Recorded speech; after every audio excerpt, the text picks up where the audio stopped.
புதுச்சேரி இளைஞருக்கு வெளிநாட்டில் வேலை வாங்கி தருவதாக கூறி 12 லட்சம் ரூபாய் மோசடி செய்துவிட்டு தலைமறைவான சென்னை தம்பதி கைதாகினர்.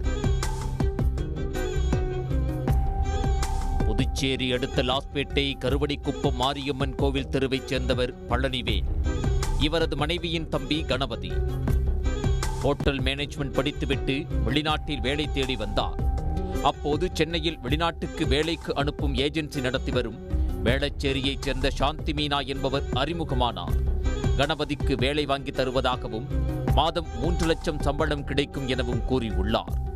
இதற்காக சாந்தி மீனாவிடம் கடந்த 2018ஆம் ஆண்டு 3 தவணையாக ரூபாய் 12,49,000 கொடுத்துள்ளார்.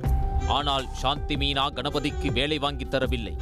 பின்னர் 2019ஆம் ஆண்டு பழனிவேல் சாந்தி மீனாவை மொபைல் போன் மூலம் தொடர்பு கொண்டு கேட்டபோது சரியான பதிலளிக்கவில்லை. இதனால் அதிர்ச்சியடைந்த அவர் லாஸ்பேட்டை காவல் நிலையத்தில் புகார் தெரிவித்தார். இதன் பேரில் போலீசார் வழக்கு பதிவு செய்து தேடி வந்தனர். கணபதியை போன்றே மேலும் பலரையும் சாந்தி மீனாவும் அவரது கணவர் பாரதி ராஜாவும் ஏமாற்றியிருப்பது தெரிய வந்தது.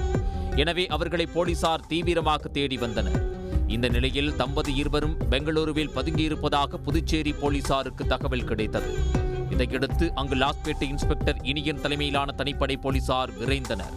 6 ஆண்டுகளாக சிக்காமல் தலைமறைவாக இருந்த கணவன் மனைவி இருவரையும் போலீசார் கைது செய்து புதுச்சேரி அழைத்து வந்து விசாரணை நடத்தினர். பின்னர் அவர்களை நீதிமன்றத்தில் ஆஜர்படுத்தி காலாப்பட்டு மத்திய சிறையில் அடைத்தனர். சென்னையில் வேலைவாய்ப்பு நிறுவனம் நடத்தி மோசடி செய்ததாக புதுச்சேரி இளைஞர் அளித்த புகாரில் 6 ஆண்டுகளாக தலைமறைவாக இருந்த தம்பதி தற்போது சிக்கியுள்ளனர். எனவே இவர்களால் பாதிக்கப்பட்டவர்கள் வேறு யாரேனும் இருந்தால் புகார் அளிக்க முன்வரலாம் எனவும் காவல்துறை அதிகாரிகள் கேட்டுக் கொண்டுள்ளனர். உடனுக்குடன் செய்திகளை தெரிந்து கொள்ள சன் நியூஸ் பெல் ஐகானை கிளிக் பண்ணுங்க.